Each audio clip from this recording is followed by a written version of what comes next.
Luke, have you heard about the Jeremy Corbyn Labour shenanigans recently? Well, Jeremy Corbyn has been suspended from the Labour Party today, a very controversial move after he released a statement on the EHRC report, the Equalities Human Rights Commission report, basically which was commissioned, I think, around May last year. Yeah. And was an investigation into anti-Semitism within the Labour Party. And Corbyn wasn't suspended for what was in the report, but for the statement he released afterwards. Okay, so basically we're going to dive into this today and have a look at, well, whether this was the right thing to do. Yeah. Whether Jeremy Corbyn needed to be suspended for being almost Adolf Hitler. Just almost. But he's very yes, exactly. I mean, it is... I find it funny, the whole Jeremy Corbyn is an anti-Semite thing. So before we get into Jeremy Corbyn's comments, though, what is the whole background behind this controversy? Well, we'll start off with the Equalities Commission. Some interesting tidbits about them, Michael. Yes. Because, of course, they're launching an investigation into the Labour Party. And crucially, this is something that a lot of people who didn't like Jeremy Corbyn brought up. Only 2 parties have been investigated by this commission, the Labour Party and the BNP. And of course, as you can imagine, the BNP, quite racist. So that is not a good look for Labour. However, there may be a bit of bias at the EHRC. The Equalities Commissioner was found to have fundraised for the Conservative Party without declaring it this year. That was reported in June of 2020. Well, the good news is this is the only instance of there being anything conspiratorial going on with Jeremy Corbyn anti-Semitism allegations, I'm going to assume. Yeah, the only thing. And you could say, well, whatever. Why does this matter so much? Well, interestingly, the Conservative Party were under threat from being investigated for Islamophobia. That was conveniently dropped around May 2020. And a month later, this came out that the head of this Equalities Commission had, in fact, donated to the Conservative Party and not declared it. And this comes after the former head of the EHRC is a guy called Trevor Phillips. Have you heard of him, Michael? Trevor Phillips? No. Well, Trevor Phillips received a bit of backlash earlier this year again for saying UK Muslims are a nation within a nation, and commented... Hold a minute, is he suggesting there is some kind of dual loyalty amongst Muslims? That sounds like some tropes, but it's towards Muslims, so it's okay, don't worry about it. Yeah, it's not called Muslim loyalty. Yes, and he also said how few wore Remembrance Day poppies. He complained about that. Not enough poppies on the Muslims. He was a former head of this Equalities Commission. Wow. Just to give you a bit of background on this commission, how maybe it's not the most unbiased, neutral, we just hate racism thing, and it may have been used for political gains to make Labour look bad and benefit the Conservative Party. Maybe. Yeah, it sounds like, if anything, when they were investigating the BNP, it was for not being racist enough. This guy was like, I want to investigate the BNP because you're not wearing enough poppies. Yeah, no, absolutely. But we'll move on now to the statement Corbyn put out, because, of course, in all seriousness, the HRC report did make poor reading for the Labour Party, and Jeremy Corbyn, I think, acknowledged that in his statement. And, of course, I'm going to read parts of the statement, and yes. This is what got him... In your best Jeremy Corbyn impression, I trust. I'm not going to do that. To be fair, he's not really got a voice that you can do much of an impression of. His voice is just... The main thing about it is it's just a boring voice. So, so here he goes. Anti-Semitism is absolutely abhorrent, wrong, and responsible for some of humanity's greatest crimes. As leader of the Labour Party, I was always determined to eliminate all forms of racism and root out the cancer of anti-Semitism. That's pretty strong, calling it cancer. Yeah. I have campaigned in support of Jewish people and communities my entire life. The EHRC's report shows that when I became Labour leader in 2015, the party's process for handling complaints were not fit for purpose. Reform was then stalled by an obstructive party bureaucracy. But from 2018, Jenny Formby, a new NEC that supported my leadership, made substantial improvements. You remember the switch to Jenny Formby, being the NEC, happened in early 2018, and once that happened, that's when you started to see the Labour anti-Semitism thing really kick into gear, which was interesting around that time. But anyway, anyone claiming there is no anti-Semitism in the Labour Party is wrong. Of course there is, as there is throughout society, and sometimes it is voiced by the people who think of themselves as on the left. That's pretty clear-cut language. Yeah. No, it definitely is anti-Semitism, and left-wing people are anti-Semitic. I don't think you could accuse him of having like a blind spot here on anti-Semitism if he's straight up saying literally the closest you could get is obviously some people might say, well, he says think of themselves on the left, but the point he's making there is obviously that being anti-Semitic is contrary to the values of the left wing. Yeah, that's what he's saying. It should be contrary to the values. Jewish members of our party and the wider community were right to expect us to deal with it. I regret that it took longer to deliver that change than it should. One anti-Semite is too many.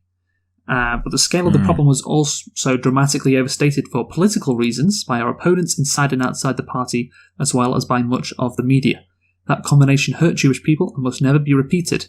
And we'll get on to that later, and I think there is good evidence that that is the case. My sincere hope is that relations with Jewish communities can be rebuilt and those fears overcome. While I do not accept all of the findings, I trust its recommendations will be swiftly implemented to help move on from this period. So yeah, of course he takes a couple of shots at the media and his opponents, but I think overall he basically says, yeah, accept the findings, Labour didn't do a good enough job, anti-Semitism is a cancer, etc. And I genuinely don't think it's that controversial a statement. Yeah. The crucial thing here, I think that needs to be mentioned, nothing he actually said contradicts what's in the report. The findings don't justify the headlines that Corbyn had endured. No one could, I think, read the EHRC report and conclude this man was a threat to Jewish life in Britain. That's pretty much it. Ultimately, it does agree. And the thing is, it's annoying because I think we're going to get into a similar thing to this later, but this report should have been seen as, that's really useful. Obviously, Labour, as a left-wing party, the logical response would be, you've given us a report on, some issues with some mild, or I guess you'd say small examples of anti-Semitism in the Labour Party and how we can deal with them. Great. But instead it became politicised and it became, hey, like you said, Jeremy Corbyn is a threat to Jews, that Jews should be out there celebrating in the streets at the thought of Jeremy Corbyn losing. And that is just ridiculous when you looking at the actual report itself, apart from anything else. Yeah. So it literally, if anything, the report validates his claim that the findings were exaggerated by the media, which is pretty much what he claimed. Yeah, exactly. That's the point I'm making. Yeah, and basically you contrast that statement from Corbyn to what Labour MP and Mayor of Sheffield, Dan Jarvis, said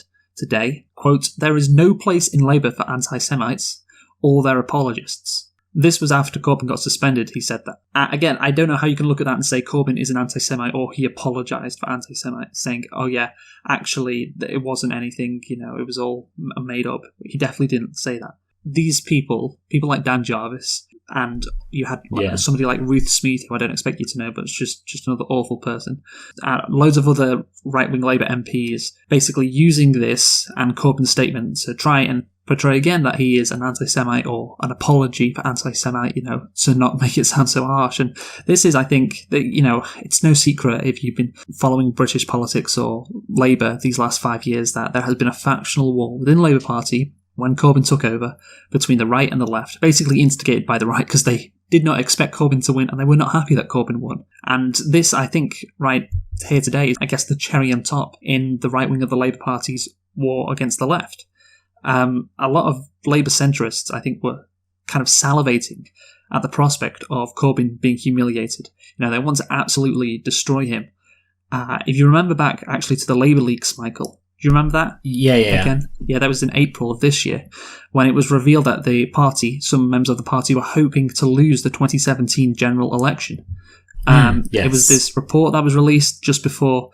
it was just after Corbyn left and Starmer became leader. The report, this is from The Guardian, report contains several leaked WhatsApp messages that show many senior officials were hostile to Corbyn when he took over.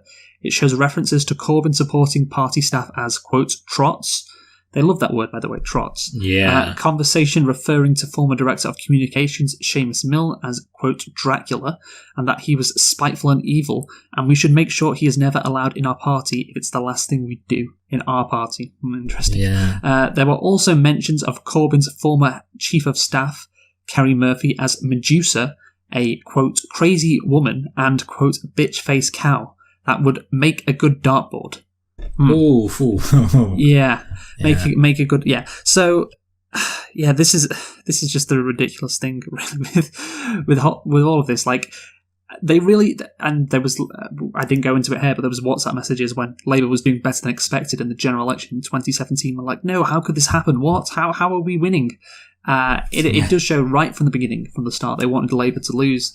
So that's the point I'm making here. It's basically a factional war between the two, and they've used anti-Semitism to basically win that war over Corbyn. And like I said, this is it. That's the final nail on the coffin. His suspension today. What do you think? Yeah, and I mean, you mentioned obviously that they wanted him to lose in 2017. The crazy thing is, Labour almost won in 2017, or they wouldn't have won outright, but would have been able to get in with a coalition government, because you look at how badly the Conservatives failed and you think if the party would have just got behind Corbyn, they could have won. I do think this is that issue. Like, generously, you want to say it's an electability thing.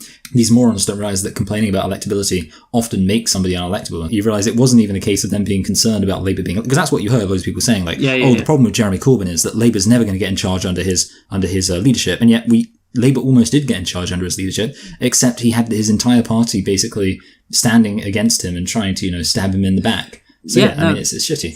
I mean, it happened for so many years, and I also liked, obviously anti-Semitism allegations were not made up, but about half of the anti-Semitism allegations against Labour this came out in the reports, or the leaks, I should say, in April again. Half of them were being made by one person from an email account. Yes, I did hear that, yes. Yes, so, okay, yeah. But Jeremy Corbyn's not allowed to say that the anti-Semitism was inflated to intentionally notice.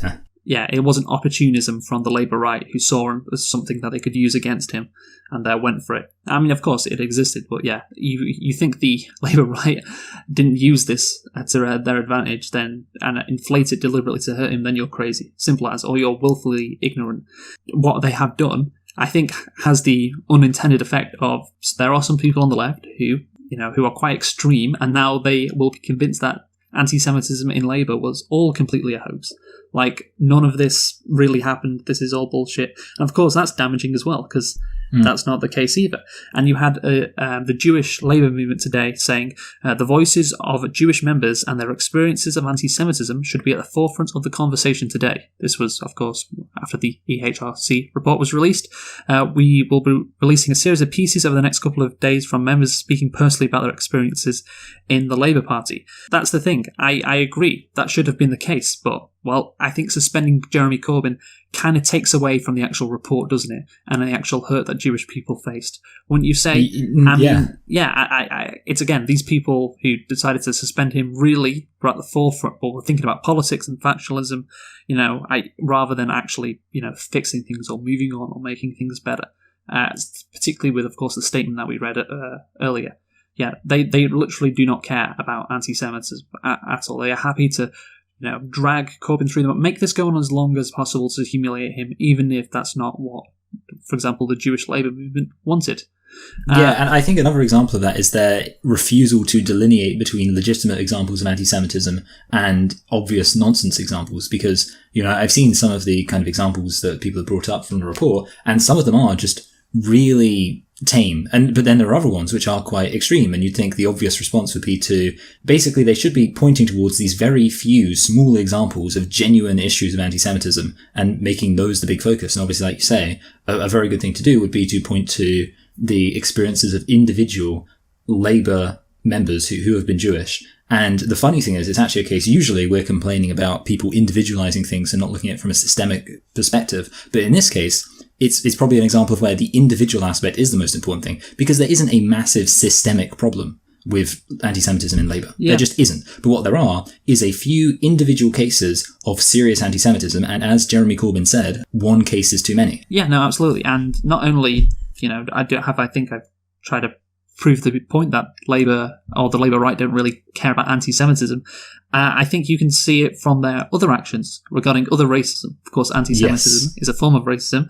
I mean, let's just get on to Margaret Hodge today. Hodge, who joined others at a press conference given by the Jewish Labour movement earlier today, said the, quote, tragic legacy of Jeremy Corbyn's tenure as Labour leader was that it meant energy which could have been channeled into fighting the Conservatives and striving for a Labour government was lost. Oh, wow. I mean, just the brass neck to say that when they really, they wanted to stop Corbyn more than they wanted to stop the Conservatives. Yeah, it does really make you feel like Labour is basically right-wing at this point, because one of the number one things the right-wing seem to love to do is pretty much the stop hitting yourself of politics, where they literally force you into a situation, and then they go, oh man, it's a shame that happened, oh, I can't believe you did that.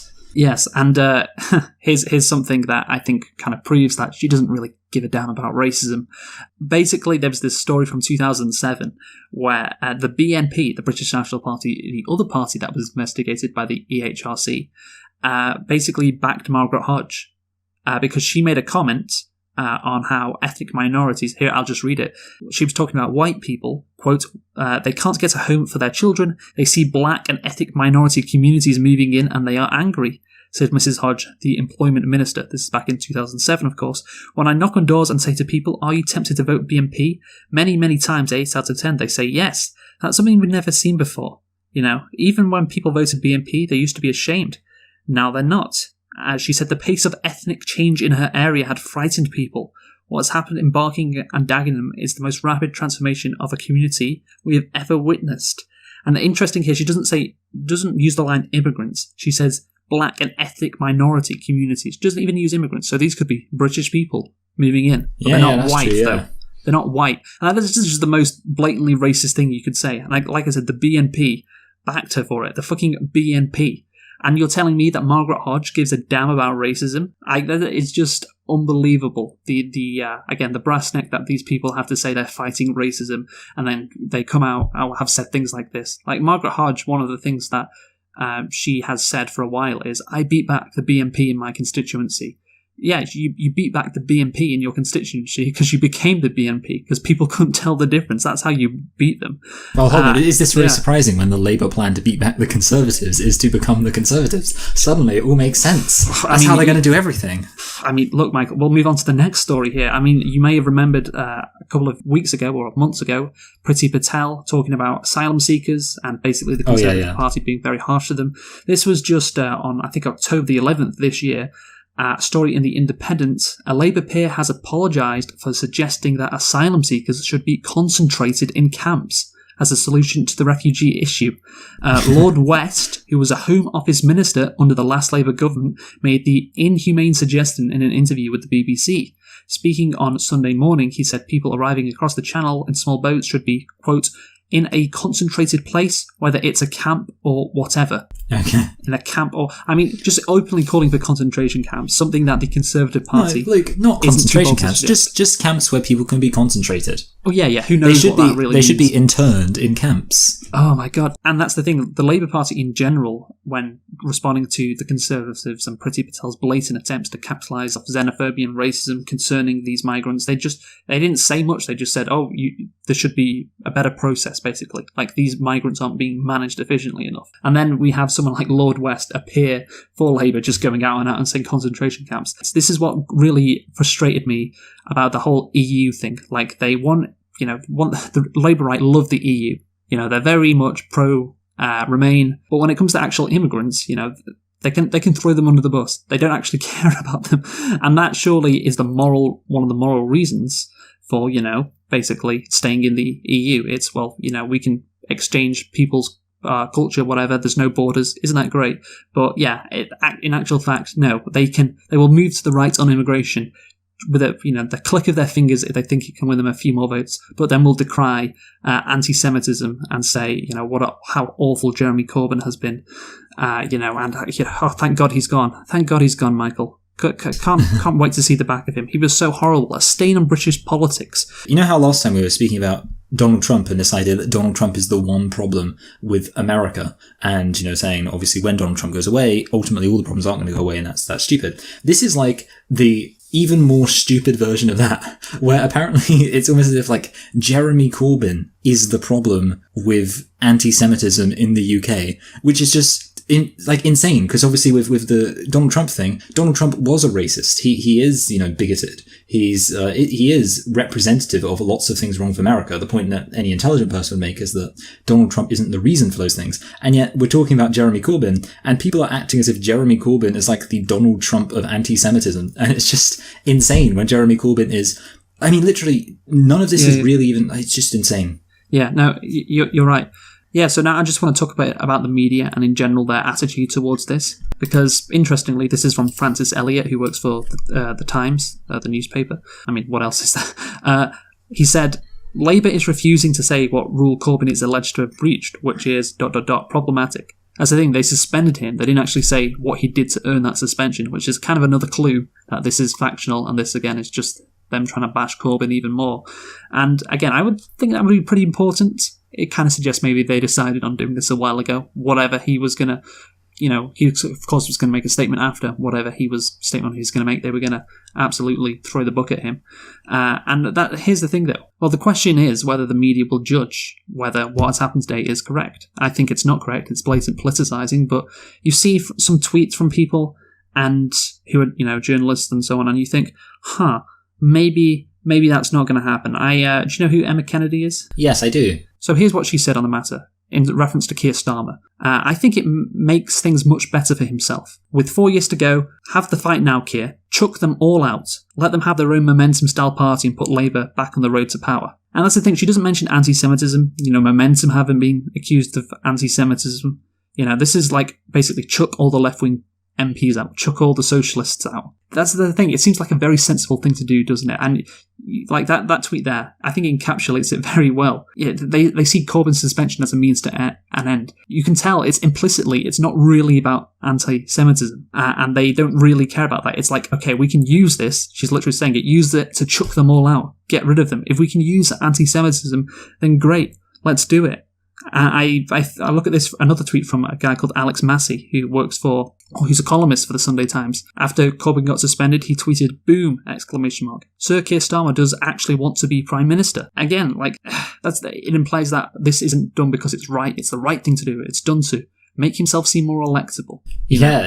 Yeah, and just basically openly admitting it. No, yeah, I think pretty much that is it. That it does come across as this was intended fully to push the left out. It wasn't about fighting anti-Semitism. And the irony is, of course, the very fact that Jeremy Corbyn was kicked out for this incredibly minor thing evidences his claim that this whole thing was blown out of proportion. It would have been any excuse. And to be honest, I wish they would have just been honest about it, but of course they couldn't. If they would have just said, we don't want these socialists in charge. We don't want this degree of the left. We want to basically be the new Liberal Democrats now. So yes. Jeremy Corbyn, piss off. That would have been, I would have been like, fine, okay, yeah, then. And to be honest, in a way, I guess it would be nice if they do kick everyone out. So maybe there can be some other, way that things can move forward without having to deal with this crappy, shitty, disingenuous faction of Labour. Yeah, so another Labour centrist, Andrew Adonis, basically gave the game away as well, saying, this isn't Keir's Clause 4 moment. This reference to the Clause 4 thing doesn't really matter. This is the expulsion of militants, which came 10 years before that. This simply ensures the survival of Labour as a social democratic party, free of control by the militant far left. Again, militant, that's just a buzzword again. Making Labour electable is a whole challenge still to come. Again, this is, implicitly, this is what they're saying. This isn't really to doing the right thing. This is about making Labour electable, getting rid of the far left in the party. And it's just, they're just blatantly kind of saying it out loud. But yeah, again, the media, like we said before, they ain't going to judge whether it's the right thing to do. They'll say, well, this is the bottom line. I think that the media generally regard left-wing politics as illegitimate. And so think anything they do to get rid of it is correct and it is completely justifiable. That was the case, I think, you're looking back 5 years in 2015 and still today. They just want to basically stomp it out. And, if we can use anti-Semitism and the EHRC report to do that, then let's do it. And let's not think, about it for more than 5 seconds, about whether it's morally correct. That is, I guess, of course, whether or not it's good for the Jewish community in the UK. Yeah, well, exactly, yeah. Morally, that's what it's about, whether it's the morally right thing to do, whether it's good for the Jewish community. It's not about that. And that's, I guess, the difference between in America and Britain. America, they kind of pretend to be good. They pretend to be looking for the moral reasons. In Britain, they just completely forget that. They don't have that facade, which is, it's honest. Sometimes you get some honest tweets and honest reactions, but other times it's it's quite frustrating that they can just get away with it, basically. No, yeah, and I think the other issue is that, of course, many people are still going to, as honest, that's the scary thing. These people can be as honest as they like, and yet other people will go along with it, and you have to think, how many of it, like, the funny thing is, you look at all of the stuff about these people, what they're saying, this stuff gets hundreds of likes and things like that. And you think, so are all of these people, are the mass number of people basically in the same boat on this and saying, yeah, it's not about fighting anti-Semitism, it's not about any kind of moral crusade against anti-Semitism, it's about making our party more electable, and more significantly, making it electable in such a way that it won't lead to any kind of fundamental change to the economic system that we support as Blairite shills. I mean, I don't even know if they believe it's electable, because, of course, 2017, maybe they've drunk the Kool-Aid and generally think that 2019 had nothing to do with Brexit at all, and nothing to do with the media either, just hammering Corbyn. But yeah, I guess that's another excuse they use. But even that's not anti-Semitism, it's not doing the right thing, it's electable, which, of course, is a whole different conversation. But basically, Michael, well, what option do people who don't like the Labour Party now have, who don't like what they've done to Corbyn, who, you see, like someone like me, who I never really like Corbyn, I don't. Stop, I know where you're going with this. Eco-terrorism. Well, no, that's the thing. I don't like Corbyn, but what do? I've just seen this. I think it's blatantly unjustifiable. I just think it's ridiculous. What do? Do I join the Green Party, say? Do I do that, Michael? Well, I think maybe not, because this is a tweet from Sian Berry, Green Party candidate for London, after Corbyn got suspended. She tweeted, "To anyone who is thinking of joining the Green Party, please read these first." And it is basically a statement in the Green Party, I guess, manifesto or something like that, but saying that racism is awful. We reject all forms of discrimination. Basically implicitly saying anyone leaving Labour to join the Greens after Corbyn's suspension might be racist. I just love that. Like, hey guy, don't join our party, because if you want to, that probably means you're a bit of a racist. And it's just a reminder that, by the way, the Greens are still awful too. The Greens aren't left-wing or socialist, they're just a bunch of weird liberals who care slightly more about the environment. They're not a left-wing party. So basically, Michael, without that option, I guess we're fucked. Like, we're fucked. We've got no option. The Labour right have won. This is the thing they cared about for the last 5 years the most. Since after Corbyn took the party leadership in 2015, you look at austerity or even Brexit, Boris Johnson, COVID, second order concerns. Their number one priority they had to do was just completely get rid of Corbyn, his politics, momentum, the far left, whatever, and that is what they've done. No, yeah, basically, I agree. I mean, there are so few options, and obviously there are technical parties which exist, which are on the left. I mean, I'm pretty sure there's even technically a communist party in the UK and things like that, but these are just totally unviable. And of course, the funny thing is, we do have a multi-party democracy in the UK. We have choices, but they're all just really, really shit. And I don't like, the Green Party, I can't really be doing that either. They are really, really shit. So, that's the thing. America, I look at that and say, well, they're really fucked. But at least they've got some hope. Over here, I don't really feel like we've got a lot of hope. All that hope has been stifled out. And again, I don't really like Corbyn that much. But it's just that he was, I think, a one-party leader in an absolute sea of shit who wasn't absolutely awful. And now that's gone. And we are left with the remains. Do it! Just do it! Yes, you can!